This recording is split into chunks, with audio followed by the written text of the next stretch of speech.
Bienvenue sur Swaking Worship Music, un refuge de prière, d'adoration et de paroles vivantes. Personne n'est à l'abri des épreuves, mais Dieu promet, « Je ne te laisserai jamais, je ne t'abandonnerai point ». Ici, nous laissons les Écritures pénétrer le cœur, nous élevons la foi qui voit au-delà de l'épreuve et nous cherchons le repos en Jésus, notre ancre sûre. Si vous traversez la fatigue, le doute ou la peur, tendez la main au Seigneur avec nous.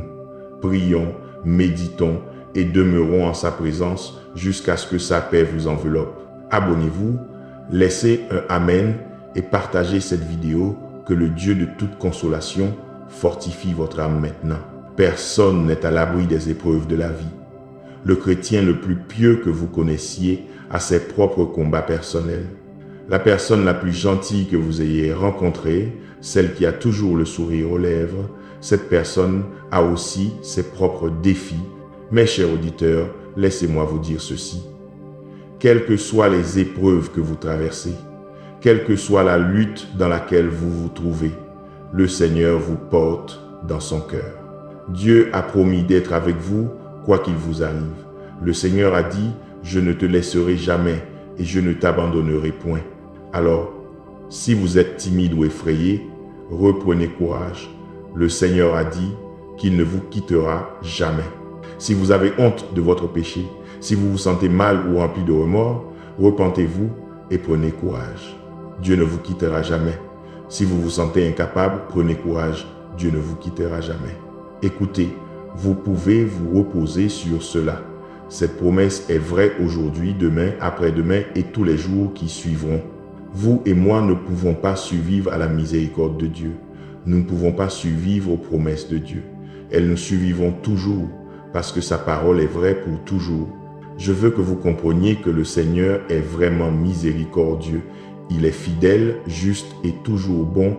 Il comprend notre douleur et désire vraiment alléger nos fardeaux. Le Seigneur nous donne la force de persévérer dans les moments où nous pensons ne plus pouvoir. Alors, ici et maintenant, élevez votre foi. Tendez la main à Jésus, faites-lui confiance. Embrassez-le. Accrochez-vous à sa parole. Déchargez-vous de tous vos soucis sur lui parce qu'il vous aime si profondément. La foi est la substance des choses qu'on espère, l'évidence de celles qu'on ne voit point. La foi, c'est croire aux promesses de Dieu. La foi, c'est croire ce que vos yeux naturels ne peuvent pas voir. Permettez-moi de dire ainsi, la foi dit que je n'ai pas besoin de voir physiquement le sang de Jésus pour croire que je suis protégé. La foi dit que je n'ai pas besoin de voir physiquement les anges pour croire la parole de Dieu qui me dit que l'ange de l'Éternel campe autour de ceux qui le craignent. La foi dit que je n'ai même pas besoin de voir le Saint-Esprit pour croire qu'il a le pouvoir et qu'il est un consolateur et un enseignant. Vous voyez, la foi est une exigence pour tout croyant. C'est le cœur de notre vie chrétienne. C'est par la foi que nous acceptons Jésus-Christ comme notre Seigneur et Sauveur.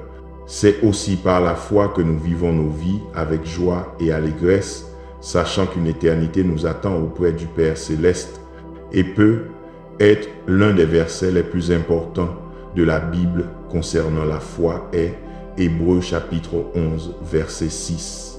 Il dit, « Or, sans la foi, il est impossible de lui être agréable, car il faut que celui qui s'approche de Dieu croit que Dieu existe et qu'il est le rémunérateur de ceux qui le cherchent avec diligence. » Êtes-vous ferme dans la foi?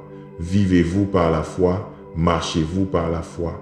La foi est une vie d'action et elle est basée sur ce que vous croyez être vrai. Par exemple, l'action de ne pas s'inquiéter est le résultat de votre foi que Dieu a le contrôle. L'action de ne pas essayer de tout arranger est aussi le résultat de votre foi que Dieu a le contrôle. Jésus-Christ a dit que votre cœur ne se trouble point. Pourquoi a-t-il dit cela? Parce qu'il veut que vous ayez la foi qu'il prendra soin de tous vos besoins. Une autre façon de comprendre ou de définir La foi peut être résumée ainsi. La foi, c'est faire votre part, c'est-à-dire faire confiance à Dieu pour qu'il fasse la sienne. Votre part est de croire, c'est tout ce que vous avez à faire. Et ensuite, vous laissez Dieu faire sa part. Votre part est de vous appuyer sur la parole de Dieu. Sa parole dit que rien n'est impossible à Dieu. Alors, permettez-moi de vous demander, faites-vous votre part? Croyez-vous? Croyez-vous et vous appuyez-vous sur la parole de Dieu? Marchez-vous par la foi et non par la vue? Une foi forte vient de la connaissance et de la conviction que Jésus-Christ non seulement est ressuscité des morts, mais qu'il a vaincu le diable, il a vaincu la mort, l'enfer et le tombeau. Une foi forte vient de la méditation de la parole de Dieu. Une foi forte est cultivée et développée lorsque vous ne vous contentez pas de lire la parole de Dieu, mais que vous l'intériorisez. Vous y réfléchissez et vous y attardez.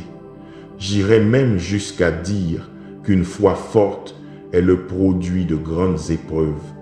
Quand vous pensez à certains des héros de la foi dans la Bible et à toutes les épreuves qu'ils ont traversées, vous verrez qu'ils avaient tous une chose en commun. Ils étaient inébranlables dans leur foi. Ils étaient forts dans la foi. Daniel fut jeté dans la fosse aux lions, mais il s'accrocha à Dieu. Paul et Silas furent battus, enchaînés et emprisonnés, mais ils louèrent Dieu quand même. Moïse se tint devant la mer Rouge et appela Dieu. Ce sont tous de grands exemples d'hommes qui ont tenu bon et ont fait confiance au Seigneur. Même quand tout était contre eux, quoi qu'ils aient affronté, leur foi n'a pas été ébranlée. Leur foi n'a pas été brisée parce qu'ils savaient que le Dieu qu'ils servaient était plus grand, plus puissant que toute autre chose ou toute autre personne qu'ils pourraient affronter. Nous pouvons beaucoup apprendre des croyants de la Bible. Nous pouvons beaucoup apprendre de la façon dont ils ont géré l'adversité, car même aujourd'hui, nous nous trouvons souvent dans des situations où notre foi est mise à l'épreuve. Et quand cela arrive, nous devons décider comment nous allons réagir. Votre épreuve ne ressemble peu être pas au leur. Votre épreuve n'est peu être pas une fosse aux lions affamés. Vous n'êtes pas poursuivi par une armée égyptienne dans un immense plan d'eau, mais cela peut sembler tout aussi désespéré. Cela peut sembler tout aussi intimidant et décourageant. Mais voici ce que dit la Bible dans 1 Pierre chapitre 1 versets 6 à 7. C'est là ce qui fait votre joie, quoique maintenant, puisqu'il le faut, vous soyez attristés pour un peu de temps par diverses épreuves, afin que l'épreuve de votre foi, plus précieuse que l'or périssable, qui cependant est éprouvé par le feu, ait pour résultat la louange, la gloire et l'honneur lorsque Jésus-Christ apparaîtra. Quelle que soit votre difficulté, soyez forts dans la foi. Ne vous laissez pas ébranler, car dès que vous lâchez les promesses certaines de Dieu, vous risquez d'être emportés par la folie de ce monde. Jésus-Christ est la seule fondation sûre dans ce monde inconstant et en perpétuel changement. Il est notre ancre stable. Les circonstances changent, les gens changent, les normes sociales, les perceptions publiques changent, mais la parole de Dieu demeure vraie pour toujours. Dans l'évangile de Matthieu, Jésus dit « Le ciel et la terre passeront, mais mes paroles ne passeront point. » C'est pourquoi nous pouvons nous tenir avec confiance en lui. C'est pourquoi nous pouvons nous accrocher à lui lorsque nous avons l'impression de glisser dans le chaos de la vie. Et Jésus nous sauvera et remettra nos pieds sur un sol ferme. Que signifie être inébranlable dans sa foi? Cela ne signifie pas n'avoir jamais de doute. Cela ne signifie pas n'avoir jamais peur.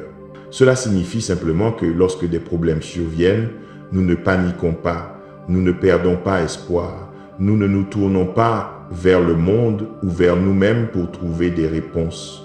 Au lieu de cela, nous pouvons nous reposer sur les promesses de Dieu.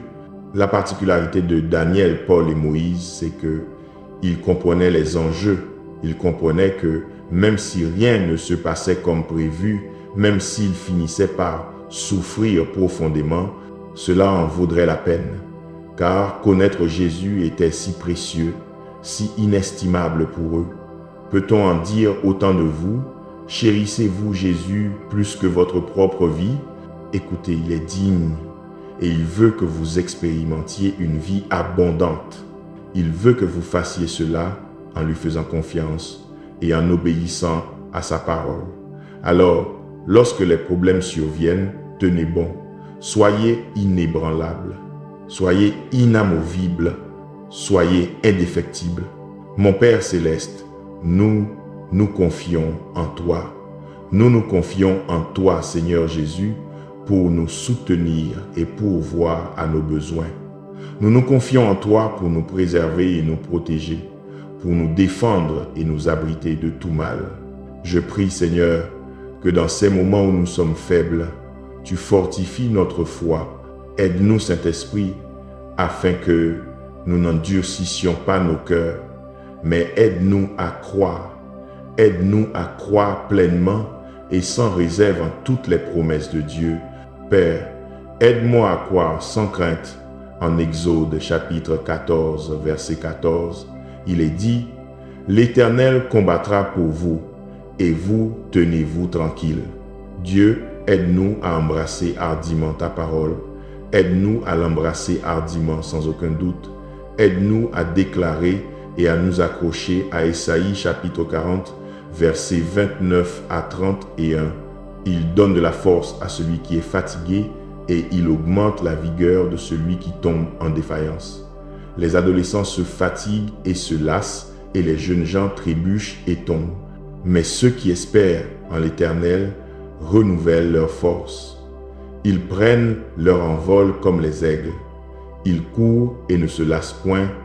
Ils marchent et ne se fatiguent point. Je prie pour une foi forte, ô Dieu. Je prie pour que je puisse me lever pour Jésus-Christ et témoigner de la façon dont il a transformé mon deuil en danse. Donne-moi une foi forte, Seigneur, afin que je puisse m'appuyer sur ta parole dans un monde perdu, dans un monde qui cherche à décourager et à vider l'espoir. En tant que tes enfants, nous prions pour la foi qui nous permettra de vivre dans l'autorité que tu nous as donnée. En Luc chapitre 10, verset 19. Voici, je vous ai donné le pouvoir de marcher sur les serpents et les scorpions et sur toute la puissance de l'ennemi, et rien ne pourra vous nuire. Donne-nous la foi, Seigneur Jésus, de marcher dans cette autorité en tant qu'ambassadeur du Très-Haut. Seigneur, je te remercie pour ton amour infini. Toi, Roi Jésus, tu es la source de notre espérance. Alors, même si la vie nous déçoit et que nos amis nous tournent le dos, ô Dieu, nous sommes reconnaissants de pouvoir toujours compter sur toi pour être notre rocher et notre refuge. Jean chapitre 7, verset 38 dit « Celui qui croit en moi, des fleuves d'eau vive couleront de son sein, comme dit l'Écriture. » Père, que les fleuves d'eau vive coulent de chaque partie de nos vies. Que ton eau vive inonde nos cœurs et nos âmes et nous remplisse de foi. Seigneur, j'attends avec impatience un avenir avec toi. J'embrasse un avenir qui est entre tes mains, un avenir rempli d'amour, de miséricorde et de bonté. En tendant la main dans la prière et dans la foi, je place mes espoirs, mes rêves et mes plans entre tes mains.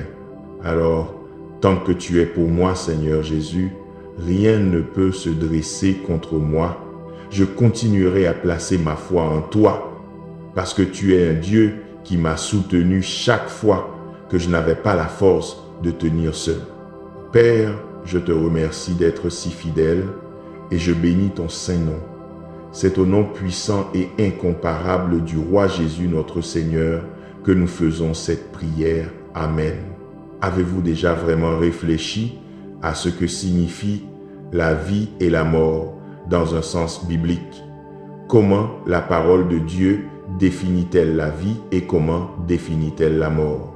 Éphésiens chapitre 2, versets 1 à 5 dit « Vous étiez morts par vos offenses et par vos péchés, dans lesquels vous marchiez autrefois, selon le train de ce monde, selon le prince de la puissance de l'air, de l'esprit qui agit maintenant dans les fils de la rébellion. Nous tous aussi, nous étions de leur nombre, et nous vivions autrefois selon les convoitises de notre chair, accomplissant les volontés de la chair et de nos pensées, et nous étions par nature des enfants de colère, comme les autres. Mais Dieu, qui est riche en miséricorde, à cause du grand amour dont il nous a aimés, nous a rendus à la vie avec Christ, même lorsque nous étions morts par nos offenses. C'est par la grâce que vous êtes sauvés. Dans ce passage de l'Écriture, la Bible dit au verset 1, « Vous étiez morts par vos offenses et par vos péchés. » Cela me dit que toute personne vivant dans le péché est spirituellement morte.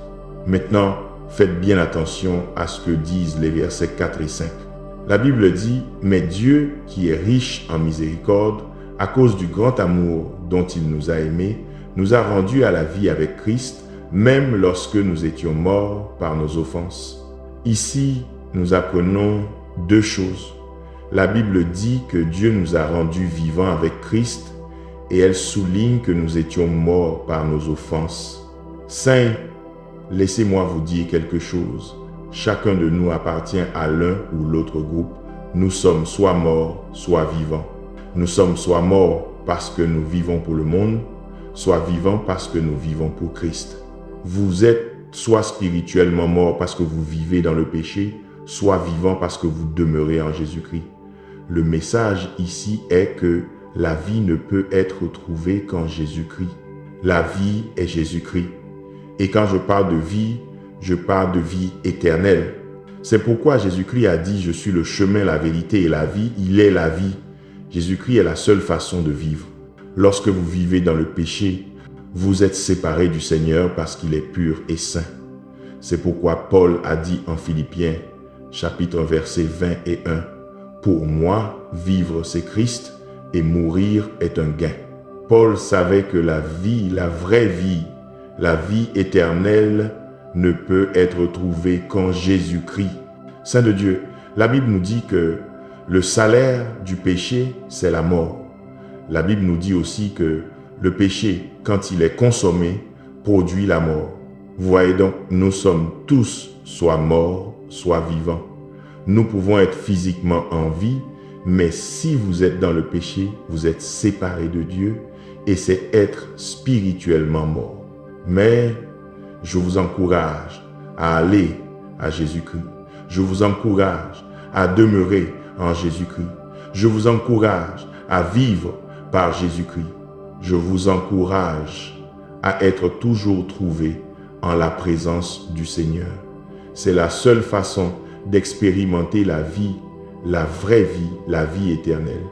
Ecclésiaste chapitre 3, verset 1 à 8 dit, « Il y a un temps pour tout et un moment pour toutes choses sous les cieux, un temps pour naître et un temps pour mourir, un temps pour planter et un temps pour arracher ce qui a été planté, un temps pour tuer et un temps pour guérir, un temps pour démolir et un temps pour bâtir, un temps pour pleurer et un temps pour rire, un temps pour se lamenter et un temps pour danser, un temps pour jeter des pierres et un temps pour en ramasser, un temps pour embrasser et un temps pour s'éloigner des embrassements, un temps pour chercher et un temps pour perdre, un temps pour garder et un temps pour jeter, un temps pour déchirer et un temps pour coudre, un temps pour se taire et un temps pour parler, un temps pour aimer et un temps pour haïr, un temps pour la guerre et un temps pour la paix. Il y a un temps pour tout sur cette terre. Rien de ce côté-ci du ciel ne dure éternellement. Les bons moments ne durent pas éternellement. Mais la joie du Seigneur est votre force lorsque vous croyez en Jésus-Christ. De même, les mauvais moments, les moments difficiles ne durent pas éternellement parce que la parole de Dieu nous a promis que la joie vient le matin. Alors, avec cela à l'esprit, mon message est simple. N'attendez pas qu'il soit trop tard. N'attendez pas qu'il n'y ait plus assez de temps. Tant que vous respirez, tant que vous êtes valide, tant que vous le pouvez, repentez-vous. Repentez-vous et vivez pour Dieu. Tant que vous le pouvez, priez sans cesse. Tant que vous avez le temps, cherchez Jésus-Christ avec toute votre énergie, avec toute votre force. Faites appel à la puissance extraordinaire de Dieu pour vous aider à surmonter vos luttes contre le péché. Faites appel au Saint-Esprit pour transformer votre cœur et vaincre tout ce qui tente de se placer au-dessus de Dieu dans votre vie. Tant que vous avez encore le temps, menez le bon combat de la foi, saint. La vie est courte, l'éternité est longue et nous devons vivre en conséquence. En Hébreux chapitre 12, verset 1, la Bible dit « Nous donc aussi, puisque nous sommes environnés d'une si grande nuée de témoins, rejetons tout fardeau et le péché qui nous enveloppe si facilement et courons avec persévérance la course qui nous est proposée. » La Bible nous appelle à nous débarrasser de tout poids inutile dans nos vies. Débarrassez-vous du péché qui essaye de vous piéger et de vous garder captifs. Peuple de Dieu, Jésus-Christ est tout ce qui compte. Et avec le temps que vous avez, vivez avec sagesse et utilisez le jour présent pour servir le Seigneur tant que vous le pouvez. Nos jours sont comptés et nous devons vivre pour Dieu. Alors, dans tout ce que vous faites, mettez Dieu en premier. Au milieu de tout ce que vous traversez, faites confiance à Dieu en premier. Prions maintenant. Seigneur Jésus, je prie en accord avec chaque cœur qui écoute en ce moment. Père, nous enseignerons-nous à compter nos jours afin que nous ayons un cœur de sagesse. Enseigne-nous à vivre avec la crainte du Seigneur, régnant dans nos cœurs. Aide-nous à vivre une vie guidée par la sagesse divine. Ta parole en Ézéchiel chapitre 36, verset 27 dit « Je mettrai mon esprit en vous et je ferai en sorte que vous marchiez dans mes ordonnances et que vous observiez et pratiquiez mes lois. Dieu, je reçois ton esprit, je reçois le Saint-Esprit et selon ta parole, tu mettras ton esprit en moi et tu me feras marcher dans tes ordonnances. Saint-Esprit, donne-moi le pouvoir de marcher dans la sainteté.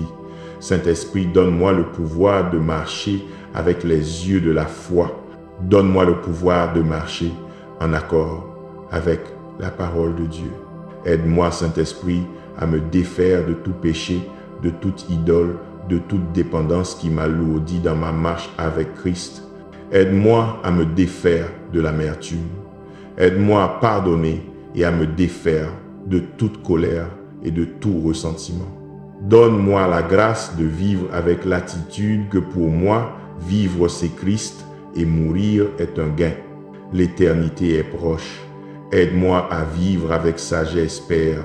Je ne connais ni le jour ni l'heure où tu m'appelleras à ton trône. Cependant, je prie que lorsque tu m'appelleras Seigneur et que je me tiendrai devant toi, tu me trouves comme un croyant qui vit d'une manière qui te plaît. Avec le temps que j'ai ici sur terre, embrase mon cœur pour toi dans ton royaume. Ne me permets pas d'être tiède. J'ai pris la décision de te suivre, Seigneur. Et ainsi, je prie que tu m'aides à faire le meilleur usage du temps que j'ai ici sur terre, car les jours sont mauvais. Il y a une bataille quotidienne entre le bien et le mal. Une bataille pour vivre dans le péché ou dans la sainteté. Dans cette bataille incessante, aide-moi à ne jamais te perdre de vue, toi et tes merveilleuses promesses.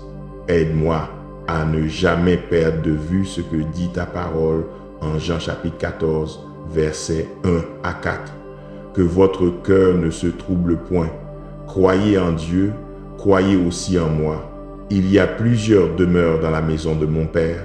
Si cela n'était pas, je vous l'aurais dit. Je vais vous préparer une place. Et si je m'en vais et que je vous prépare une place, je reviendrai et je vous prendrai avec moi, afin que là où je suis, vous y soyez aussi. Vous savez où je vais et vous en savez le chemin.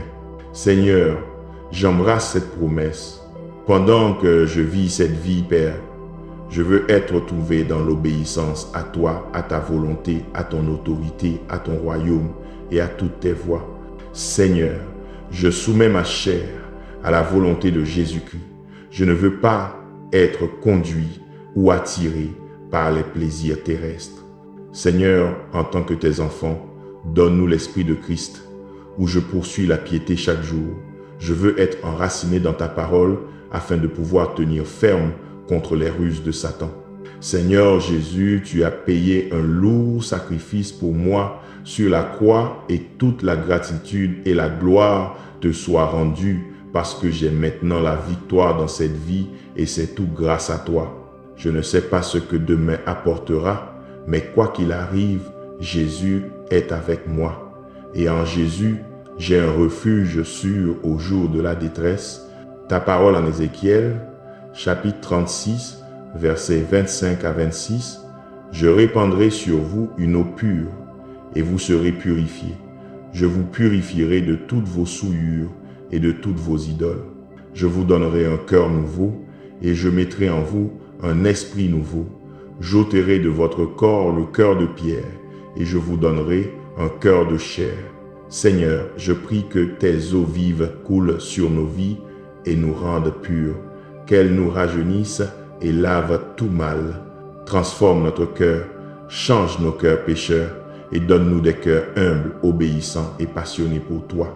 Donne-nous des cœurs, Seigneur Jésus, des cœurs qui vivent pour toi. Ôte de moi ce cœur trompeur et donne-moi un cœur qui désire être fidèle, Seigneur Jésus.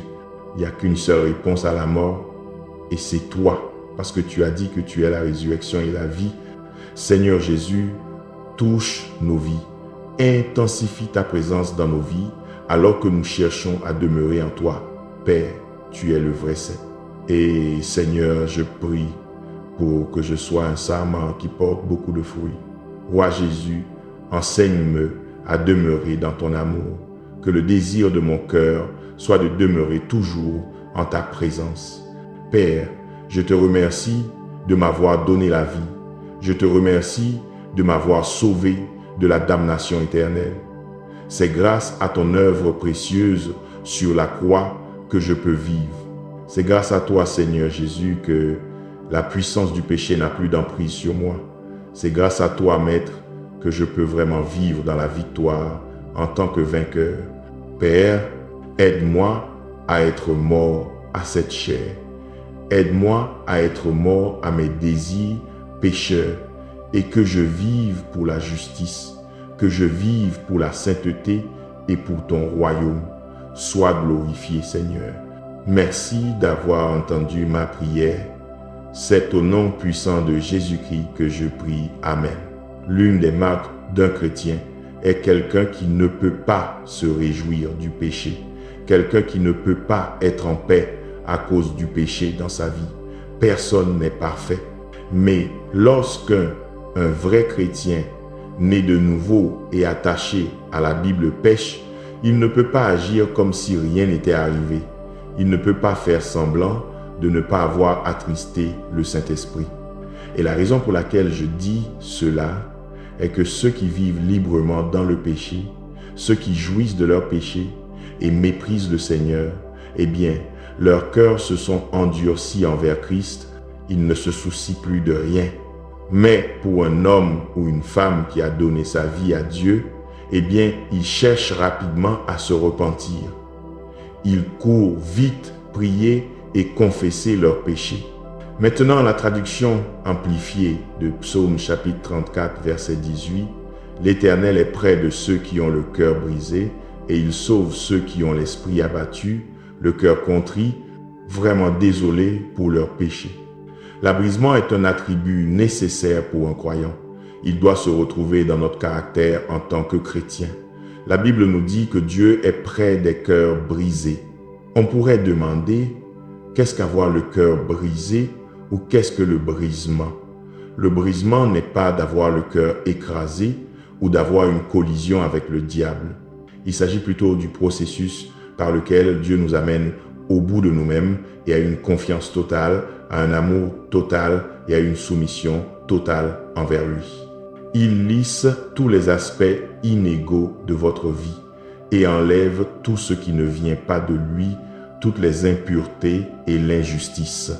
En Hébreux 12, il nous est dit « Ne méprise pas le châtiment du Seigneur et ne te décourage pas quand tu es repris par lui, car le Seigneur châtie celui qu'il aime et il frappe de la verge tous les fils qu'il reconnaît. » Le processus de brisement dans nos vies signifie que notre orgueil personnel doit être enlevé. Notre volonté doit disparaître et à la place, notre cri devient que ta volonté soit faite, ô Seigneur. Le brisement ne doit pas être évité.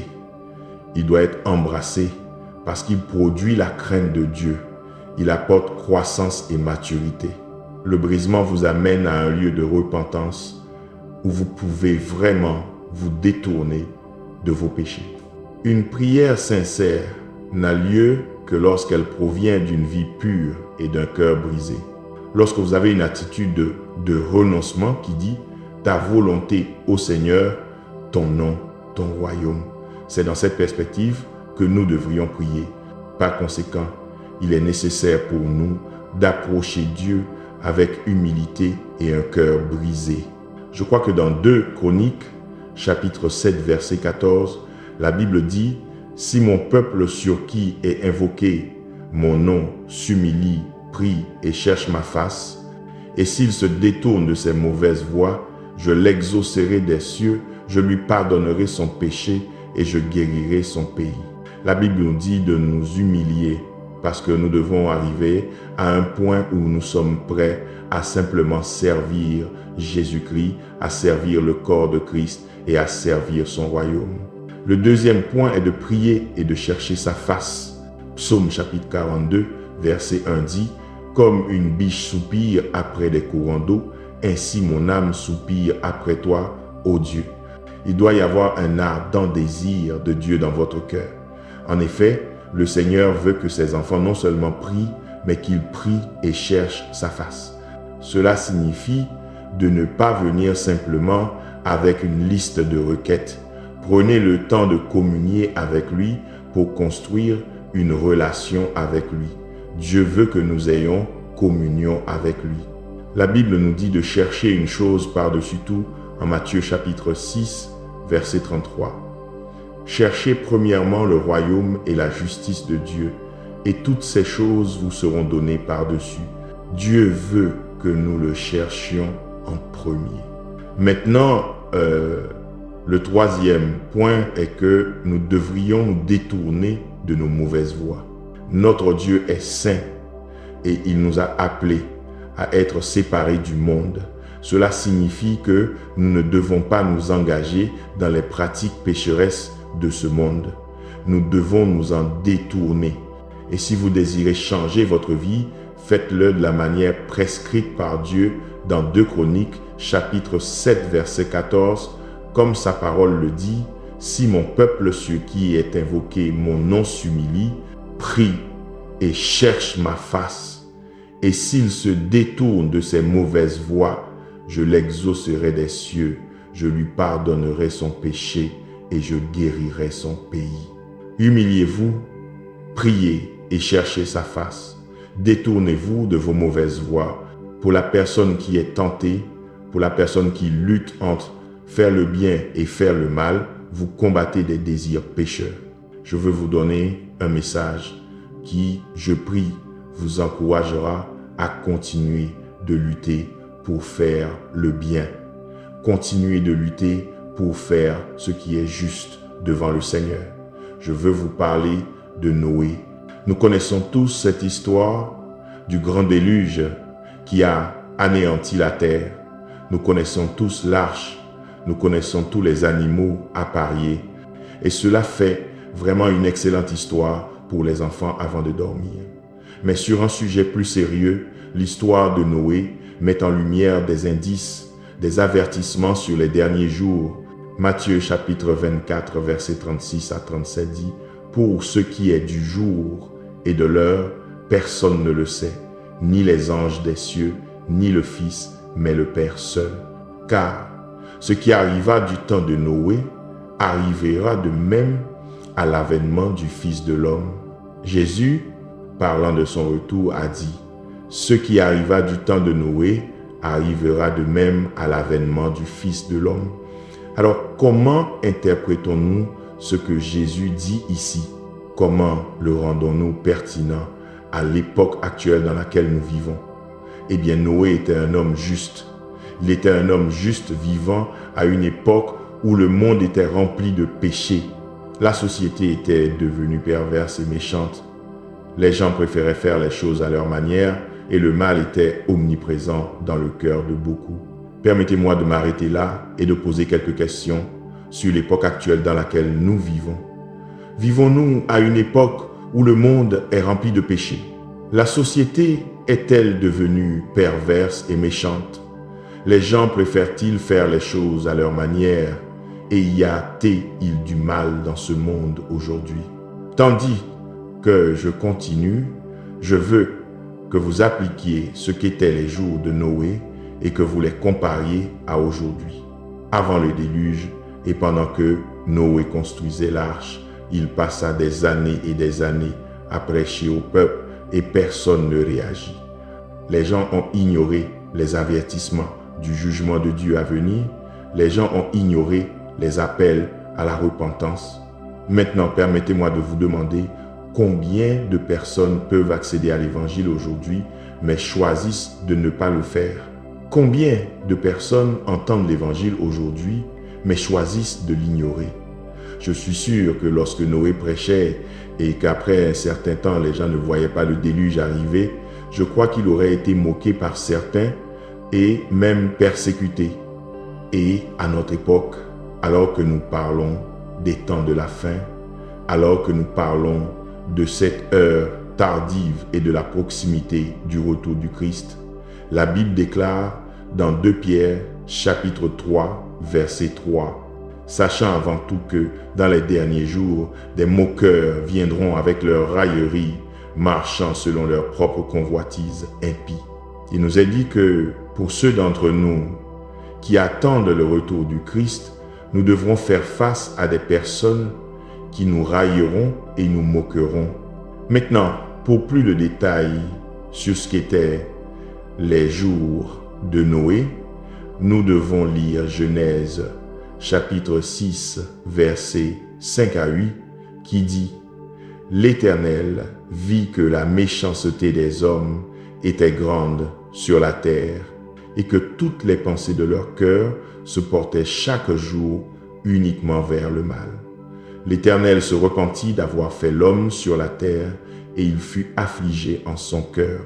Et l'Éternel dit, « J'exterminerai de la face de la terre l'homme que j'ai créé, depuis l'homme jusqu'au bétail, aux reptiles et aux oiseaux des cieux, car je me repens de les avoir faits. » Mais Noé trouva grâce aux yeux de l'Éternel. De cela, nous pouvons comprendre que la terre était loin de ressembler au jardin d'Éden. La Bible nous donne l'image qu'elle ressemblait davantage à l'enfer sur terre, parce que la méchanceté avait pris le dessus. Il n'y avait pas de morale divine, pas de normes divines respectées. Toutes les normes avaient été remplacées par le mal. Toutes les lois de Dieu avaient été mises de côté et remplacées par l'anarchie de l'homme. C'était un monde où tout ce qui était autrefois tabou était maintenant pratiqué ouvertement. Toutes les institutions de Dieu s'étaient effondrées et toute la société était en pleine désintégration. Maintenant, à notre époque, je vous demanderai encore une fois, si vous regardez autour de vous, partout dans la société, si vous regardez les médias grand public, si vous regardez certaines des actions dont nous sommes témoins partout dans le monde, si vous regardez certaines des lois qui sont adoptées, nos morales divines sont-elles respectées? Les normes divines sont-elles respectées? Hébreux chapitre 11, verset 7 dit « C'est par la foi que Noé, divinement averti des choses qu'on ne voyait pas encore, et saisi d'une sainte crainte, construisit une arche pour le salut de sa famille. C'est par elle qu'il condamna le monde et devint héritier de la justice qui s'obtient par la foi. » À cette époque, Noé a dû construire une arche pour être sauvé. Mais aujourd'hui, Dieu nous a fourni une arche de sécurité. Et son nom est Jésus-Christ. Dieu nous a fourni un moyen d'être sauvés de la damnation éternelle. Son nom est Jésus-Christ. Maintenant prions. Mon Père céleste, au nom de Jésus, le nom qui a reçu le pouvoir au-dessus de tout autre nom, nous nous prosternons devant le roi Jésus-Christ de Nazareth. Merci pour ton amour pour nos vies. Merci pour tes miséricordes qui se renouvellent chaque matin. Merci pour ta puissance qui nous réveille chaque matin. Nous nous confions et nous nous abandonnons totalement et complètement entre tes mains. Seigneur, mon esprit, mon âme et mon corps, je prie que tu me façonnes et que tu fasses de moi le meilleur que je puisse être pour toi. Remplis-moi débordé selon ta volonté, ô Dieu. Nous voulons être plus comme toi, Père. Faites-nous de vrais ambassadeurs qui te représentent au monde entier en répandant l'évangile de Jésus-Christ. Je prie, Père, pour l'audace de prêcher Jésus aux autres. Je prie, Seigneur Jésus, que tu nous enlèves et nous vides de tout ce qui est mal et corrompu. Remplis-nous de ton esprit, que nos vies soient totalement consumées par ta puissance. Je prie que tout comme Paul, nos cœurs puissent déclarer Galates chapitre 2 verset 20 et dire « J'ai été crucifié avec Christ, et si je vis, ce n'est plus moi qui vis, c'est Christ qui vit en moi. Si je vis maintenant dans la chair, je vis dans la foi au Fils de Dieu, qui m'a aimé et qui s'est livré lui-même pour moi. Consume-nous, Seigneur, nos pensées, nos paroles et nos intentions, qu'elles soient pures et te soient agréables. Ta parole dans Psaume chapitre 51, versets 16 à 17 dit « Tu ne désires pas de sacrifice, sinon j'en offrirais. Tu ne prends point plaisir aux holocaustes. » Les sacrifices qui sont agréables à Dieu, c'est un esprit brisé. Ô Dieu, tu ne dédaignes pas un cœur brisé et contrit. Je prie qu'à travers le brisement de nos cœurs, nos vies soient transformées pour le bien et le bénéfice du royaume de Dieu. Je prie, Père, que lorsque je confesse mes péchés, lorsque je confesse devant toi, je puisse t'approcher avec un véritable brisement, sachant que je me tiens devant un Dieu saint. Aide-moi, Seigneur, à avoir cette attitude de renoncement qui dit « Plus de toi et moins de moi, que ta volonté soit faite dans ma vie. » Je te remercie, Seigneur, pour ta fidélité. Je bénis ton saint nom. Merci d'avoir entendu cette prière pour chaque personne qui est en accord. Pour chaque personne qui croit, ouvre un chemin pour nous, Seigneur. C'est au nom de Jésus que nous prions. Amen. L'Éternel est près de ceux qui ont le cœur brisé et il sauve ceux qui ont l'esprit abattu, le cœur contrit, vraiment désolé pour leurs péchés. Si mon peuple sur qui est invoqué, mon nom s'humilie, prie et cherche ma face, et s'il se détourne de ses mauvaises voies, je l'exaucerai des cieux, je lui pardonnerai son péché et je guérirai son pays. La Bible dit en Marc chapitre 14 verset 38, « Veillez et priez, afin que vous ne tombiez pas en tentation. L'esprit est bien disposé, mais la chair est faible. » Vous voyez, lorsque vous êtes à l'aise et sans prière, vous êtes dans votre état le plus faible en tant que croyant. Et mes amis, laissez-moi vous dire quelque chose.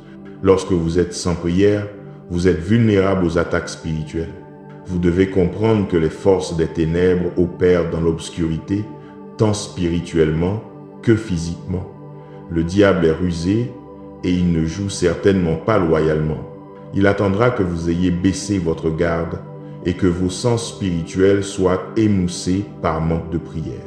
De temps en temps, quelque chose survient dans nos vies et nous rappelle que nous ne sommes pas aux commandes. Quelque chose arrive pour nous rappeler que nous ne contrôlons pas, nous ne sommes pas aussi forts que nous le pensions, nous ne sommes pas aussi préparés que nous le pensions et que nous sommes bien plus vulnérables que nous ne l'aurions jamais imaginé. Et je crois que c'est pourquoi 1 Corinthiens chapitre 10 verset 12 dit « Ainsi donc que celui qui croit être debout prenne garde de ne pas tomber. » Et donc, avec ce verset à l'esprit, nous devons faire preuve d'humilité dans nos vies. Si tout va bien pour vous, alors louange à Dieu. Mais ne méprisez pas ceux qui luttent. Personne n'est à l'abri des épreuves de la vie. Le chrétien le plus pieux que vous connaissiez a ses propres combats personnels. La personne la plus gentille que vous ayez rencontrée aura aussi ses propres batailles cachées et ses propres défis. Mais, chers auditeurs, laissez-moi vous dire ceci. Quelles que soient les épreuves que vous traversez, quelle que soit la lutte dans laquelle vous vous trouvez, le Seigneur vous porte dans son cœur. Dieu vous a promis ceci dans Deutéronome chapitre 30 et un verset 8. L'Éternel marchera lui-même devant toi. Il sera avec toi. Il ne te délaissera point. Il ne t'abandonnera point. Ne crains point et ne t'effraie point. Le Seigneur a dit, je ne te laisserai jamais et je ne t'abandonnerai point. Alors, si vous êtes inquiet ou effrayé, reprenez courage. Le Seigneur a dit qu'il ne vous quittera jamais. Si vous avez honte de votre péché, si vous vous sentez mal et rempli de remords, repentez-vous et prenez courage. Dieu ne vous quittera jamais. Si vous vous sentez incapable, prenez courage. Dieu ne vous quittera jamais. Cette promesse est vraie aujourd'hui, demain, après-demain et tous les jours qui suivront. Vous et moi ne pouvons pas survivre à la miséricorde de Dieu. Nous ne pouvons pas survivre aux promesses de Dieu. Elles nous survivront toujours parce que sa parole est vraie pour toujours. Or, tant de gens sont aveugles à cette vérité. Et être aveugle aux promesses de Dieu est la raison pour laquelle tant de gens sont tourmentés par l'inquiétude et la peur. Vous ne pouvez pas vivre par votre propre force et votre propre puissance. Vous avez besoin de Jésus. Seul Jésus peut vous conduire près des eaux paisibles. Seul Jésus-Christ peut renouveler votre force. Alors, ne vous découragez pas face à ce que vous affrontez. Ne soyez pas abattus par les événements d'aujourd'hui.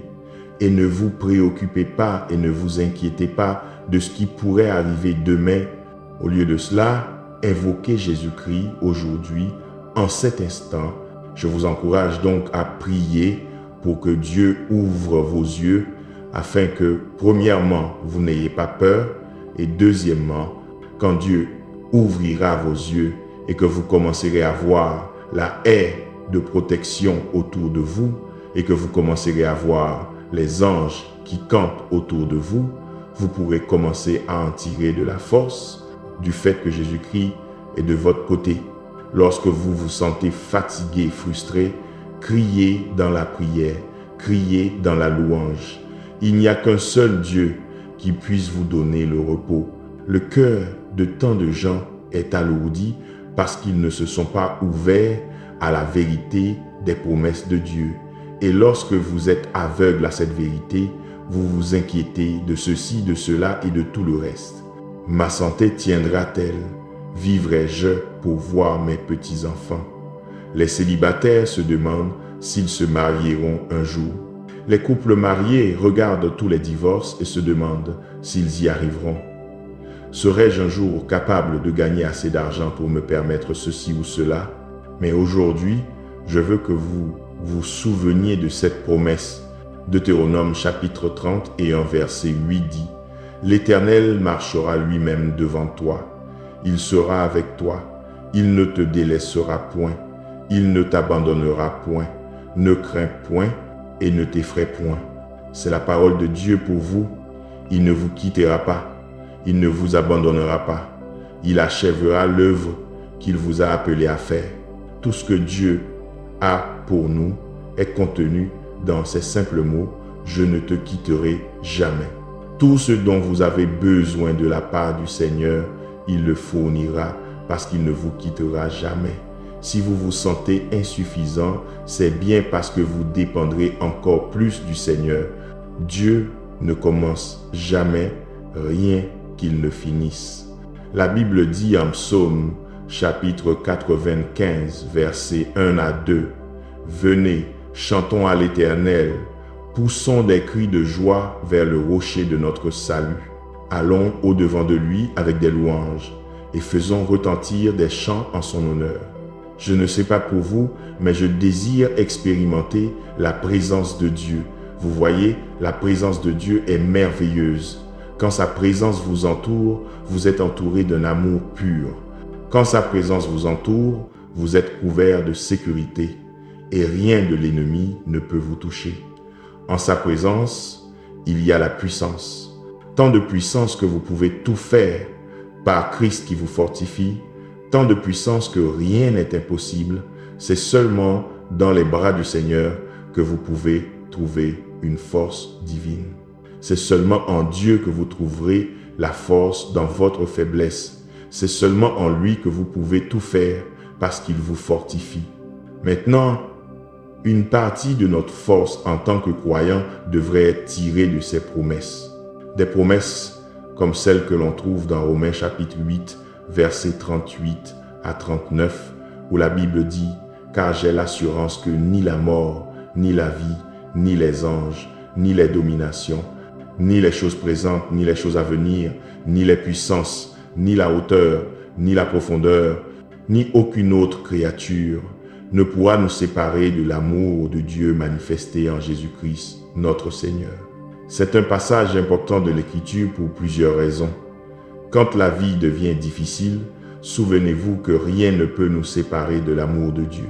Quand nous nous sentons persécutés, quand nous sommes ostracisés par le monde, souvenez-vous toujours que rien ne peut nous séparer de l'amour de Dieu. Quand vous êtes attaqués, quand vous êtes assiégés et qu'il semble que Satan et son armée soient là pour vous abattre, souvenez-vous que rien ne peut nous séparer de l'amour de Dieu. Et laissez-moi vous dire qu'il y aura des jours où nous aurons l'impression que Dieu n'est pas là. Mais souvenez-vous de cette promesse. Souvenez-vous de cette promesse d'amour. Rien, absolument rien, visible ou invisible, ne peut nous séparer de l'amour de Dieu. Saint, nous avons un Dieu qui nous aime plus que nous ne le saurons jamais. Et il nous a donné sa grâce pour ce voyage de la vie. Il nous a montré sa miséricorde. Et non seulement il nous a sauvés, mais il nous a acceptés, adoptés comme ses propres enfants. Alors, souvenez-vous de ceci. Rien ne peut nous séparer. Rien ne peut vous séparer de l'amour de Dieu. Maintenant, prions. Cher Père, nous te remercions pour ta bonté et ta miséricorde. Nous te remercions pour les batailles que tu mènes pour nous, celles qui sont visibles et celles qui sont invisibles. Père, nous demandons ta protection divine. Tu connais nos luttes. Seigneur, tu sais ce que nous affrontons individuellement. Et en ce moment, nous faisons appel à ton aide. Seigneur Jésus, nous avons besoin que tu interviennes. Seigneur, je prie pour tous ceux qui écoutent, pour ceux qui sont en deuil et dans la tristesse, que tu nous donnes la paix et le réconfort. Pour ceux qui sont fatigués et épuisés, que tu nous donnes la puissance et la force. Pour ceux qui sont faibles, que tu mènes nos batailles, Seigneur. Alors que je prie pour la personne qui écoute, Seigneur, je demande que, quoi que ce soit avec quoi elle lutte, que ce soit dans son esprit, dans ses pensées, dans son corps, quelle que soit la zone de sa vie qui rencontre de l'opposition, j'invoque le nom qui est au-dessus de tout nom. Je t'invoque, Roi Jésus-Christ, pour nous libérer, car celui que le Fils libère est vraiment libre. Libère-nous dans nos pensées, libère-nous dans nos corps des griffes de l'ennemi, libère-nous de l'agitation dans nos cœurs. Brise les forteresses que ton peuple affronte, brise les chaînes qui tirent tes enfants vers le bas. Plus de peur, plus d'anxiété, plus d'agitation dans nos cœurs. Tu as le dernier mot, Seigneur Jésus. Et ta parole dit que tu es venu nous donner la vie et la vie en abondance. Ta parole dit en Matthieu, chapitre 11, verset 28, « Venez à moi, vous tous qui êtes fatigués et chargés, et je vous donnerai du repos. » Et c'est pourquoi nous cherchons ta face, Seigneur Jésus. Nous venons à toi, Père. Nous venons nous prosterner devant ton trône, demandant ton aide. Nous demandons une percée surnaturelle. Saint-Esprit, sois notre réconfort en ce moment. Et Seigneur, je te demande de me pardonner si j'ai tenu ta grâce et ta bonté pour acquises. Ta parole m'a donné la promesse qu'aucune arme forgée contre moi ne prospérera. Et je déclare qu'aucune arme forgée contre ma famille ne prospérera. Je déclare qu'aucune arme forgée contre ma santé mentale ne prospérera. Je déclare qu'aucune arme forgée contre mes finances ne prospérera au nom de Jésus. Et Seigneur, même si l'ennemi rôde ça et là, cherchant qui dévorer, je me tiens par la puissance qui est dans le sang de Jésus-Christ. Je me tiens par la puissance qui est dans le nom de Jésus-Christ. Père, je te donne le trône de mon cœur et je bénis ton saint nom. Tu es au-dessus de tout, au-dessus de toute principauté, au-dessus de tout chef de méchanceté. Il n'y a personne et il n'y a rien qui puisse se dresser contre toi. Et ainsi j'invoque ton nom. Je crois que tu me donneras une percée. Même si mes yeux ne peuvent pas la voir maintenant, je crois par la foi et je crois que tu agis en ma faveur et que tu œuvras pour mon bien. Seigneur Jésus, je prie pour la sagesse et le discernement en cette saison et je prie que tu combattes mes batailles. Seigneur, empêche-moi de tomber dans les pièges de l'ennemi. Sois une lampe à mes pieds afin que je sois sauvé du chemin rempli de mal. Je glorifie ton précieux nom. Sois glorifié et honoré. Je te remercie d'avoir entendu ma prière. C'est au nom de Jésus que je prie. Amen. Ainsi donc, que celui qui croit être debout prenne garde de ne pas tomber. L'Éternel marchera lui-même devant toi. Il sera avec toi. Il ne te délaissera point. Il ne t'abandonnera point. Ne crains point et ne t'effraie point. Dans la société d'aujourd'hui, tout doit être confortable et pratique. Nous sommes des gens qui aimons la simplicité. Nous aimons la certitude. Mais de temps en temps dans la vie, vous rencontrerez quelque chose qui vous mettra à l'épreuve. Une situation peut survenir et elle testera votre force ou votre résilience. Un certain environnement, un mauvais groupe de personnes peuvent tester votre maîtrise de soi et votre discipline. Vos enfants peuvent tester votre patience et votre amour. Un conjoint peut tester votre capacité à pardonner.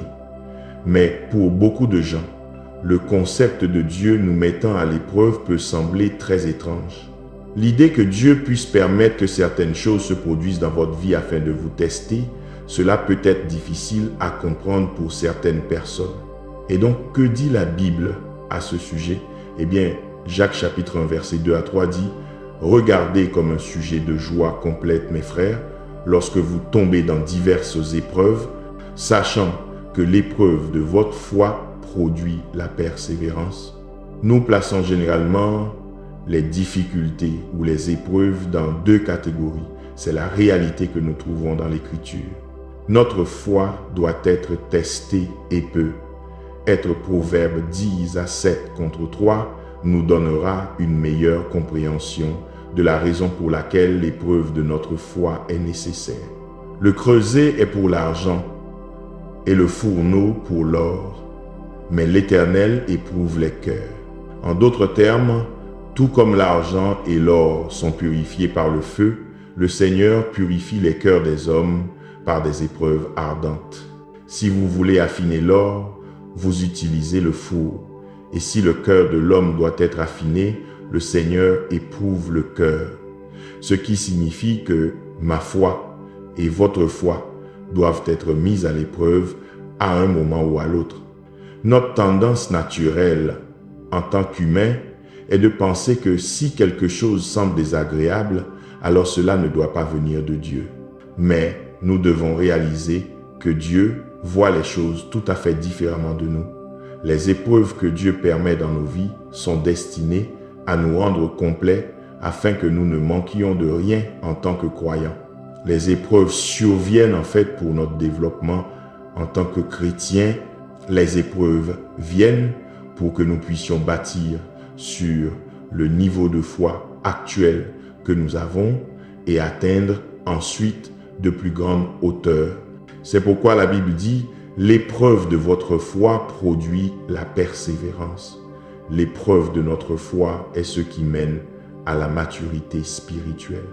Le fait de savoir cela devrait changer la façon dont nous percevons les difficultés et la façon dont nous réagissons à ces moments difficiles de notre vie. La réalité est que Dieu est toujours à l'œuvre dans ses enfants et le but ultime est que nous devenions un reflet du Christ. Nous devons être conformes à l'image du Christ, ayant nos esprits renouvelés et nos cœurs affinés. Non seulement nous devons nous réjouir en sachant que Dieu nous met à l'épreuve comme une bonne œuvre dans nos vies, mais la Bible nous dit aussi en Jacques chapitre 1 verset 12, « Heureux l'homme qui supporte patiemment la tentation, car après avoir été éprouvé, il recevra la couronne de vie que le Seigneur a promise à ceux qui l'aiment. » Si souvent nous perdons la beauté d'un témoignage et de ce que Dieu fait en nous parce que nous nous concentrons tellement sur l'épreuve que nous détournons nos yeux du Christ. Cependant, la réalité est que chaque épreuve nous donne un témoignage de la bonté de Dieu et de sa souveraineté. Chaque épreuve nous fournit la connaissance pratique que Dieu est toujours avec nous. Il continue de nous raffiner, de nous façonner, de nous conformer parce que nous sommes tous ses enfants. Dieu n'est-il pas bon? Ce sont les mots qu'une amie m'a dit l'autre jour. Et laissez-moi vous dire, cela m'a fortifié parce que cette amie traversait une période très difficile dans sa vie. Son mari était malade et avait passé plusieurs semaines à l'hôpital. Son fils adolescent avait eu un horrible accident quelques mois seulement après avoir eu sa première voiture. Son travail était très exigeant. C'était stressant, d'autant plus qu'elle avait tant de choses qui se passaient dans sa vie personnelle. Alors que mon ami bien-aimé m'appelle et se met à parler de la bonté de Dieu, cela m'a touché. Mais j'ai dû lui demander comment. Comment es-tu si joyeuse alors qu'il se passe tant de choses dans ta vie? Et voici ce qu'elle a dit. Mon mari était malade, mais Dieu le couvrait. Il n'y a rien de grave, et le Seigneur le fortifie jour après jour. Puis elle a dit, j'ai vu la main protectrice de Dieu sur nos vies. Mon fils a eu un accident. Il en est sorti indemne, sans une égratignure, alors que cela aurait pu être bien pire. Et puis, elle a finalement parlé de la nature exigeante de son travail. Et voici ce qu'elle a dit. Je remercie Dieu chaque jour de me donner la force de travailler et la force de gérer la pression sous laquelle je suis. Sa grâce est suffisante. Maintenant, pourquoi vous racontez-je cette histoire? Eh bien, je vous la raconte parce que c'est une question de perspective. Vous voyez, j'ai vu la difficulté dans sa vie et pourtant elle a vu la main de Dieu. J'ai vu la faiblesse, elle a vu la fidélité de Dieu. Là où je pensais qu'elle était dans une situation difficile, elle remerciait Dieu pour la grâce et la force de pouvoir tenir bon. Alors, qu'en est-il de la perspective? J'ai entendu un jour le témoignage d'un pasteur sur la façon dont il était venu à la foi et il racontait que lorsqu'il était adolescent, son père était pasteur d'une assemblée locale. Et de sa perspective d'adolescent, il supposait que son père priait tellement parce que, c'était son travail. Il supposait que son père lisait toujours la Bible et prenait des notes parce qu'il devait prêcher le dimanche. Or, un jour, son père fut destitué de l'église et ce fut un départ très fracturé et inattendu. Le pasteur n'avait aucun scandale attaché à lui. Il avait une saine doctrine biblique, mais pour une raison ou une autre, il n'était plus à la position qu'il aimait tant. Mais cet adolescent, il vit que, même si son père ne détenait plus le titre et le devoir de pasteur, le père priait toujours autant qu'avant. Le père passait encore plus de temps dans la Bible. Le père avait encore plus de zèle pour servir et prêcher Jésus à tout le monde, du facteur au chauffeur de taxi. Et ainsi, ces actions observées silencieusement par un adolescent ont changé sa perspective. Il a vu que le christianisme, pour son père, était plus qu'une position ou un travail. C'était véritablement un mode de vie. Maintenant, je veux que vous vous joigniez à moi dans la prière alors que nous demandons au Seigneur de changer notre perspective dans cette vie. Cher Père Céleste, ouvre nos yeux. Aide-nous à voir que tu es aux commandes. Tu as le contrôle. Et si tu nous as permis d'affronter une difficulté ou un défi quelconque, alors il y a une raison et un but à cela. Change notre perspective, cher Seigneur. Aide-nous à ne pas toujours chercher à comprendre, mais Seigneur, aide-nous à te faire confiance de plus en plus. Pardonne-nous d'être si concentrés sur le désir de connaître tes plans au lieu de simplement te faire confiance et de croire que tu nous connais le mieux. Change notre perspective, cher Dieu. Quand la vie nous présente des tempêtes, donne-nous une foi forte qui dit « Seigneur, si c'est ta volonté que j'affronte cette tempête, alors fortifie-moi pour vaincre pour ta gloire. Dieu, aide-nous à voir ta main dans chaque situation. Je regarde ta parole, ô Dieu, et je vois que tu as été fidèle à ceux qui croient en toi, et tu l'as fait maintes et maintes fois.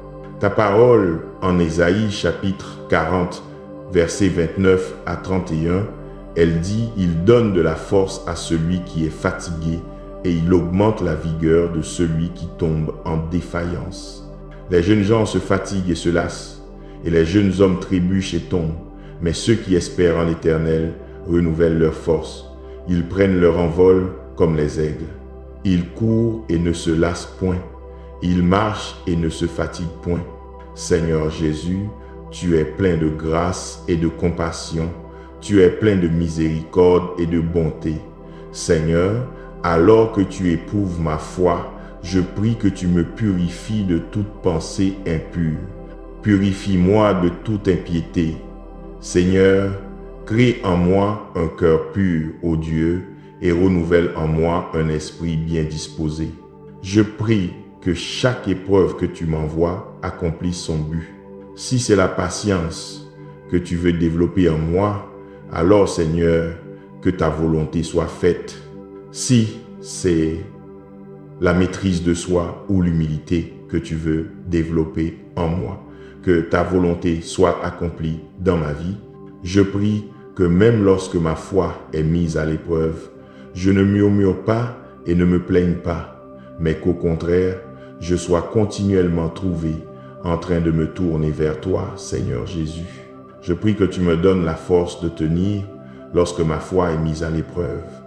Je prie que tu me donnes un cœur rempli de joie, même lorsque je suis éprouvé. 1 Corinthiens chapitre 15, verset 58 dit « Ainsi, mes frères bien-aimés, soyez fermes, inébranlables, travaillant de mieux en mieux à l'œuvre du Seigneur, sachant que votre travail n'est pas vain dans le Seigneur. Père, je prie pour que je sois ferme et inébranlable dans ma foi, quoi qu'il arrive dans cette vie, que cela ne me détourne pas de ma foi en Jésus-Christ. Que le miracle pour lequel je prie se réalise ou non, que ma foi demeure en toi, Seigneur Jésus. Si je suis perplexe face à une situation que je rencontre, tu es mon rocher et ma foi restera en toi. Père, quand la vie semble s'effondrer, quand c'est ma saison d'être éprouvé, je prie que le Saint-Esprit m'aide à garder les yeux fixés sur Jésus-Christ. Aide-moi, Saint-Esprit, afin que je puisse réaliser que les troubles de cette vie ne sont que temporaires. Ils ne sont que momentanés en comparaison de la joie qui m'attend dans l'éternité. Et donc, Seigneur, je prie que tu m'aides. Aide-moi et fortifie mon caractère. Aide-moi à ne pas être quelqu'un qui n'est fort dans la foi que lorsque tout va bien, mais que je sois fort dans la foi toujours, quelles que soient les difficultés que j'affronte. Ta parole en 2 Corinthiens chapitre 13, verset 5 dit « Examinez-vous vous-même pour savoir si vous êtes dans la foi. Éprouvez-vous vous-même. Ne reconnaissez-vous pas que Jésus-Christ est en vous, à moins peu être que vous ne soyez réprouvés. Père, ouvre mes yeux afin que je puisse m'examiner. Aide-moi à examiner ma vie à la lumière de ta parole. Aide-moi à examiner mes pensées et ma conduite à la lumière de ce que ta parole dit qu'un croyant devrait être. Aide-moi à être rempli d'intégrité, à être assidu dans la prière et à être rempli d'amour. Père, je te remercie d'avoir entendu ma prière. Je bénis ton Saint-Nom et c'est au nom de Jésus que je prie et que je te rends grâce. Amen. Il donne de la force à celui qui est fatigué et il augmente la vigueur de celui qui tombe en défaillance. Les jeunes gens se fatiguent et se lassent et les jeunes hommes trébuchent et tombent. Mais ceux qui espèrent en l'Éternel renouvellent leur force. Ils prennent leur envol comme les aigles. Ils courent et ne se lassent point. Ils marchent et ne se fatiguent point. Si nous disons que nous sommes en communion avec lui et que nous marchons dans les ténèbres, nous mentons et nous ne pratiquons pas la vérité. Mais si nous marchons dans la lumière, comme lui-même est dans la lumière, nous sommes en communion les uns avec les autres et le sang de Jésus son Fils nous purifie de tout péché. Les justes crient et l'Éternel les entend. Il les délivre de toute leur détresse. L'Éternel est près de ceux qui ont le cœur brisé, et il sauve ceux qui ont l'esprit abattu. Le juste a beaucoup de malheurs, mais l'Éternel l'en délivre toujours. Personne n'est à l'abri des épreuves de la vie. Le chrétien le plus pieux que vous connaissiez a ses propres combats personnels. La personne la plus gentille que vous ayez rencontrée, celle qui a toujours le sourire aux lèvres, cette personne a aussi ses propres défis. Mais, cher auditeur, laissez-moi vous dire ceci. Quelles que soient les épreuves que vous traversez, quelle que soit la lutte dans laquelle vous vous trouvez, le Seigneur vous porte dans son cœur. Dieu a promis d'être avec vous quoi qu'il vous arrive. Le Seigneur a dit, « Je ne te laisserai jamais et je ne t'abandonnerai point. » Alors, si vous êtes timide ou effrayé, reprenez courage. Le Seigneur a dit, il ne vous quittera jamais. Si vous avez honte de votre péché, si vous vous sentez mal ou rempli de remords, repentez-vous et prenez courage. Dieu ne vous quittera jamais. Si vous vous sentez incapable, prenez courage. Dieu ne vous quittera jamais. Écoutez, vous pouvez vous reposer sur cela. Cette promesse est vraie aujourd'hui, demain, après-demain et tous les jours qui suivront. Vous et moi ne pouvons pas survivre à la miséricorde de Dieu. Nous ne pouvons pas survivre aux promesses de Dieu. Elles nous survivront toujours parce que sa parole est vraie pour toujours. Je veux que vous compreniez que le Seigneur est vraiment miséricordieux. Il est fidèle, juste et toujours bon. Il comprend notre douleur et désire vraiment alléger nos fardeaux. Le Seigneur nous donne la force de persévérer dans les moments où nous pensons ne plus pouvoir. Alors, ici et maintenant, élevez votre foi, tendez la main à Jésus, faites-lui confiance, embrassez-le, accrochez-vous à sa parole, déchargez-vous de tous vos soucis sur lui parce qu'il vous aime si profondément. La foi est la substance des choses qu'on espère, l'évidence de celles qu'on ne voit point. La foi, c'est croire aux promesses de Dieu. La foi, c'est croire ce que vos yeux naturels ne peuvent pas voir. Permettez-moi de le dire ainsi, la foi dit que je n'ai pas besoin de voir physiquement le sang de Jésus pour croire que je suis protégé. La foi dit que je n'ai pas besoin de voir physiquement les anges pour croire la parole de Dieu qui me dit que l'ange de l'Éternel campe autour de ceux qui le craignent. La foi dit que je n'ai même pas besoin de voir le Saint-Esprit pour croire qu'il a le pouvoir et qu'il est un consolateur et un enseignant. Vous voyez, la foi est une exigence pour tout croyant. C'est le cœur de notre vie chrétienne. C'est par la foi que nous acceptons Jésus-Christ comme notre Seigneur et Sauveur. C'est aussi par la foi que nous vivons nos vies avec joie et allégresse, sachant qu'une éternité nous attend auprès du Père Céleste. Et peut être l'un des versets les plus importants de la Bible concernant la foi est Hébreux chapitre 11, verset 6. Il dit « Or, sans la foi, il est impossible de lui être agréable, car il faut que celui qui s'approche de Dieu croit que Dieu existe et qu'il est le rémunérateur de ceux qui le cherchent avec diligence. » Êtes-vous ferme dans la foi? Vivez-vous par la foi? Marchez-vous par la foi? La foi est une vie d'action et elle est basée sur ce que vous croyez être vrai. Par exemple, l'action de ne pas s'inquiéter est le résultat de votre foi que Dieu a le contrôle. L'action de ne pas essayer de tout arranger est aussi le résultat de votre foi que Dieu a le contrôle. Jésus-Christ a dit que votre cœur ne se trouble point. Pourquoi a-t-il dit cela? Parce qu'il veut que vous ayez la foi qu'il prendra soin de tous vos besoins. Une autre façon de comprendre, de définir la foi peut être résumée ainsi. La foi, c'est faire votre part, c'est-à-dire faire confiance à Dieu pour qu'il fasse la sienne. Votre part est de croire, c'est tout ce que vous avez à faire. Et ensuite, vous laissez Dieu faire sa part. Votre part est de vous appuyer sur la parole de Dieu. Sa parole dit que rien n'est impossible à Dieu. Alors, permettez-moi de vous demander, Faites-vous votre part. Croyez-vous et vous appuyez-vous sur la parole de Dieu. Marchez-vous par la foi et non par la vue. Une foi forte vient de la connaissance et de la conviction que Jésus-Christ non seulement est ressuscité des morts, mais qu'il a vaincu le diable. Il a vaincu la mort, l'enfer et le tombeau. Une foi forte vient de la méditation de la parole de Dieu. Une foi forte est cultivée et développée lorsque vous ne vous contentez pas de lire la parole de Dieu, mais que vous l'intériorisez. Vous y réfléchissez et vous y attardez. J'irais même jusqu'à dire qu'une foi forte est le produit de grandes épreuves. Quand vous pensez à certains des héros de la foi dans la Bible et à toutes les épreuves qu'ils ont traversées, vous verrez qu'ils avaient tous une chose en commun. Ils étaient inébranlables dans leur foi. Ils étaient forts dans la foi. Daniel fut jeté dans la fosse aux lions, mais il s'accrocha à Dieu. Paul et Silas furent battus, enchaînés et emprisonnés, mais ils louèrent Dieu quand même. Moïse se tint devant la mer Rouge et appela Dieu.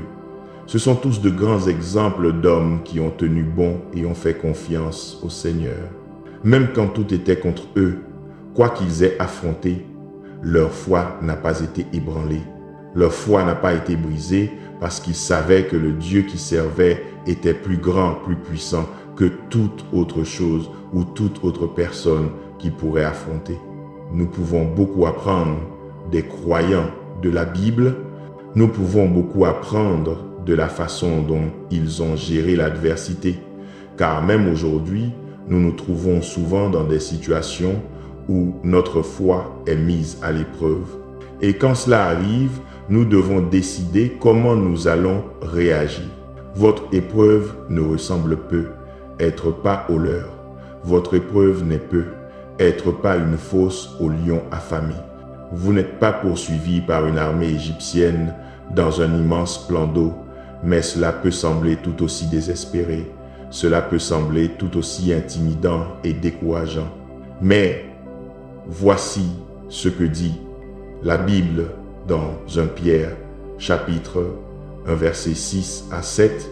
C'est là ce qui fait votre joie, quoique maintenant, puisqu'il le faut, vous soyez attristés pour un peu de temps par diverses épreuves, afin que l'épreuve de votre foi, plus précieuse que l'or périssable, qui cependant est éprouvé par le feu, ait pour résultat la louange, la gloire et l'honneur lorsque Jésus-Christ apparaîtra. Quelle que soit votre difficulté, soyez forts dans la foi. Ne vous laissez pas ébranler, car dès que vous lâchez les promesses certaines de Dieu, vous risquez d'être emporté par la folie de ce monde. Jésus-Christ est la seule fondation sûre dans ce monde inconstant et en perpétuel changement. Il est notre ancre stable. Les circonstances changent, les gens changent, les normes sociales, les perceptions publiques changent, mais la parole de Dieu demeure vraie pour toujours. Dans l'évangile de Matthieu, Jésus dit « Le ciel et la terre passeront, mais mes paroles ne passeront point. » C'est pourquoi nous pouvons nous tenir avec confiance en lui. C'est pourquoi nous pouvons nous accrocher à lui lorsque nous avons l'impression de glisser dans le chaos de la vie. Et Jésus nous sauvera et remettra nos pieds sur un sol ferme. Que signifie être inébranlable dans sa foi? Cela ne signifie pas n'avoir jamais de doute. Cela ne signifie pas n'avoir jamais peur. Cela signifie simplement que lorsque des problèmes surviennent, nous ne paniquons pas, nous ne perdons pas espoir, nous ne nous tournons pas vers le monde ou vers nous-mêmes pour trouver des réponses. Au lieu de cela, nous pouvons nous reposer sur les promesses de Dieu. La particularité de Daniel, Paul et Moïse, c'est qu'ils comprenaient les enjeux. Ils comprenaient que même si rien ne se passait comme prévu, même s'ils finissaient par souffrir profondément, cela en vaudrait la peine, car connaître Jésus était si précieux, si inestimable pour eux. Peut-on en dire autant de vous? Chérissez-vous Jésus plus que votre propre vie? Écoutez, il est digne et il veut que vous expérimentiez une vie abondante. Il veut que vous fassiez cela en lui faisant confiance et en obéissant à sa parole. Alors, lorsque les problèmes surviennent, tenez bon, soyez inébranlables, soyez inamovibles, soyez indéfectibles. Mon Père céleste, nous nous confions en toi. Nous nous confions en toi, Seigneur Jésus, pour nous soutenir et pourvoir à nos besoins. Nous nous confions en toi pour nous préserver et nous protéger, pour nous défendre et nous abriter de tout mal. Je prie, Seigneur, que dans ces moments où nous sommes faibles, tu fortifies notre foi. Aide-nous, Saint-Esprit, afin que nous n'endurcissions pas nos cœurs, mais aide-nous à croire. Aide-nous à croire pleinement et sans réserve en toutes les promesses de Dieu. Père, aide-moi à croire sans crainte en Exode chapitre 14, verset 14. Il est dit, l'Éternel combattra pour vous et vous, tenez-vous tranquille. Dieu, aide-nous à embrasser hardiment ta parole. Aide-nous à l'embrasser hardiment, sans aucun doute. Aide-nous à déclarer et à nous accrocher à Ésaïe, chapitre 40, verset 29 à 31. Il donne de la force à celui qui est fatigué et il augmente la vigueur de celui qui tombe en défaillance. Les adolescents se fatiguent et se lassent et les jeunes gens trébuchent et tombent. Mais ceux qui espèrent en l'Éternel renouvellent leur force. Ils prennent leur envol comme les aigles. Ils courent et ne se lassent point. Ils marchent et ne se fatiguent point. Je prie pour une foi forte, ô Dieu. Je prie pour que je puisse me lever pour Jésus-Christ et témoigner de la façon dont il a transformé mon deuil en danse.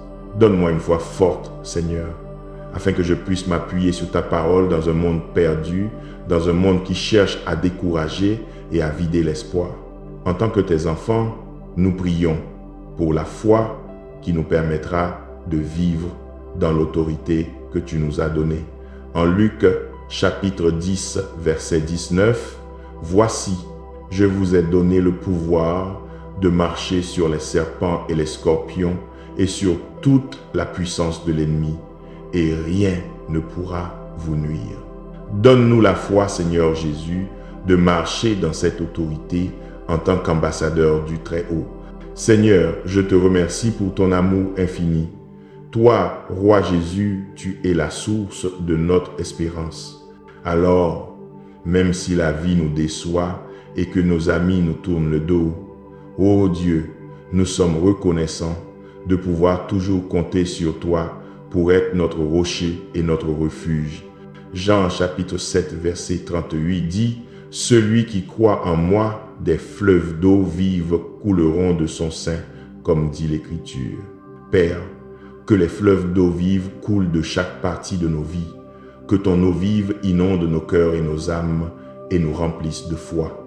Seigneur, j'attends avec impatience un avenir avec toi. J'embrasse un avenir qui est entre tes mains, un avenir rempli d'amour, de miséricorde et de bonté. En tendant la main dans la prière et dans la foi, je place mes espoirs, mes rêves et mes plans entre tes mains. Alors, tant que tu es pour moi, Seigneur Jésus, rien ne peut se dresser contre moi. Je continuerai à placer ma foi en toi parce que tu es un Dieu qui m'a soutenu chaque fois que je n'avais pas la force de tenir seul. Père, je te remercie d'être si fidèle et je bénis ton saint nom. C'est au nom puissant et incomparable du Roi Jésus notre Seigneur que nous faisons cette prière. Amen. Confie-toi en l'Éternel et fais le bien. Habite le pays et nourris-toi de sa fidélité. Fais de l'Éternel tes délices et il te donnera ce que ton cœur désire. Recommande ton sort à l'Éternel, mets en lui ta confiance et il agira. Il fera paraître ta justice comme la lumière et ton droit comme le soleil en plein midi. Or, sans la foi, il est impossible de lui être agréable, car il faut que celui qui s'approche de Dieu croit que Dieu existe et qu'il est le rémunérateur de ceux qui le cherchent avec diligence. C'est là ce qui fait votre joie, quoique maintenant, puisqu'il le faut, vous soyez attristés pour un peu de temps par diverses épreuves, afin que l'épreuve de votre foi, plus précieuse que l'or périssable, qui cependant est éprouvée par le feu, ait pour résultat la louange, la gloire et l'honneur lorsque Jésus-Christ apparaîtra. Il donne de la force à celui qui est fatigué et il augmente la vigueur de celui qui tombe en défaillance. Les jeunes gens se fatiguent et se lassent et les jeunes hommes trébuchent et tombent. Mais ceux qui espèrent en l'Éternel renouvellent leurs forces. Ils prennent leur envol comme les aigles. Ils courent et ne se lassent point. Ils marchent et ne se fatiguent point. Voici, je vous ai donné le pouvoir de marcher sur les serpents et les scorpions et sur toute la puissance de l'ennemi, et rien ne pourra vous nuire. Père, nous te confions nos vies, affermis notre foi, renouvelle nos forces et conduis-nous dans ta paix. Merci pour tes promesses qui ne faillissent jamais. Si cette parole vous a béni, abonnez-vous à Swaking Worship Music, likez et partagez afin que d'autres reçoivent aussi consolation et espérance. Que l'amour du Père, la grâce du Fils et la communion du Saint-Esprit demeurent sur vous et votre maison. Amen.